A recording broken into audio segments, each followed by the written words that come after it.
ang dami pong nagulat sa pasabog ng karakter ni Eraserheads frontman Ellie Buendia as bago nating kapatid sa series na My Best Friend Eman.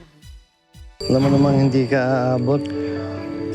Nag-promise ka pa sa bata. Kawawa naman. Sino ka?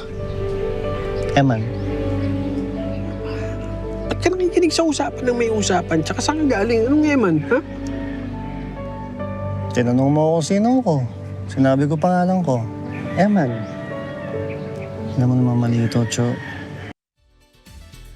Grabe! Siya lang naman kasi nagpakilalang Eman sa inspirational series ng TV5 at pinaaalahanan niya nga yung karakter ni Jim de Guzman na si Cho na nagbago na siya at hindi siya kriminal. Pero kung ano talaga ang papel ni Ellie sa buhay ng mga bida, subaybayan po yan Mondays to Fridays, 8:45 p.m. mga kapatid sa TV5.